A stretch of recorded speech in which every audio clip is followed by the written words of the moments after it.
Friends, in this video for iThought Wealth, I'm going to talk to you on the topic understanding and interpreting criticism of ideas. Over the years, I have experienced two things. One is, I have felt like criticizing other ideas. All of us feel this. The other is, I have seen my ideas getting criticized. Both these things will happen in an investor's life. It will happen all the time. It is a constant. So, as an investor, one should evolve to use criticism as a constructive investment tool. For example, when you criticize an investment, put forth your ideas in a way in which people take the point on its merit, analyze it and let it rest. When you receive, you do the same thing. It is not easy. Most people take criticism personally. In the noisy social media world that we habit, this has become almost an unproductive exercise. Criticism, which is such a powerful tool, has been turned into an abusive experience. And the abuse is not just about attacking a critic. It is also a form of response where your response actually bombs people with so-called positive feedback or counter feedback, which is mostly trivial. This kind of a investment discourse actually benefits nobody. One should have the maturity to criticize ideas on merit and just let it rest there. You don't have to attack the investor who does it.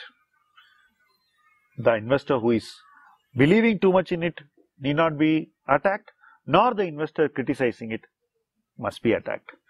Just take criticism as an opinion, evaluate it, and if you feel there is merit, you use it, otherwise just set it aside. As an investor, let me just quickly tell you how both these experiences worked for me. During the tech boom, I have seen so many companies which I believe will not survive, and their valuations in excess of 10,000 crores. Many of these were Hyderabad-based tech companies, second run. They went to 10,000 crores. Education companies saw 10,000 crore plus valuation. But it was very clear that these companies were just being dressed up, made to appear very attractive to us, and they were essentially pigs wearing lipstick. So I used to say it openly in investment forums. Those days, the forums were 20 people, 30 people, not more than that. Today, a forum is a few million people. So even in 20, 30 million people, you get abused.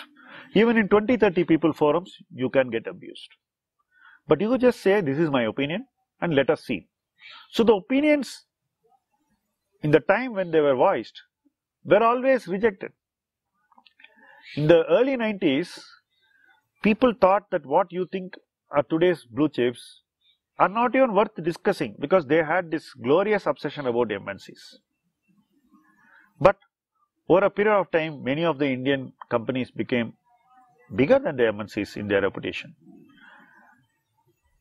All these opinions will be countered by those who are either already invested in them or those who have a kind of a blind following for those companies very virulently. So, as a critic, I would only say this is my opinion, say it lightly, maybe sometimes sarcastically, and leave it there. As far as my ideas getting criticized is concerned, one thing is certain. If you have found an idea which will do well over 5 to 10 years, the first 2-3 years will be the worst times. you should not even put the idea forward. It took me a long while to learn this, because growing from nothing and learning a new field generally tends to make you open in your communication with others. So whether you criticize or you put forth an idea, you openly speak about it. But that's not going to work, because people are very insecure, and that insecurity will manifest on you. The first thing somebody will do when they hear an idea is find out how to criticize it. And if your idea is a very early stage idea, you will tend to get criticized very badly. I've seen this in several chemical companies of today, like SRF. In 2000, when we spoke about these companies, what kind of feedback we got was unmentionable. Atul is another example. TTK Prestige is another example. There have been multiple examples of these companies which are 20-30 rupees of 10 paid stock price. When we put them forward as small cap ideas, how established investors reacted. But an investor should not worry about the stature of the other person. You have to believe in the power of your idea, and you have to wait. There is no other choice. Similarly, a critic should also not worry about the stature of the other person. You have to believe in the power of your negative conviction also, and you just place it before others and wait.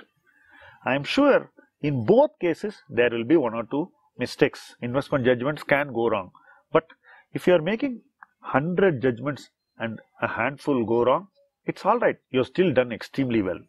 So there is nothing to be taken personally in our role as a critic or in a role as somebody who is ideating investments. On both sides, we have to understand that time is the best arbiter. If you like this video, do share it with your investment friends, keen investors and avid learners. Do stay the course on this journey with iThoughtWealth. It is your community that's being built. Thank you.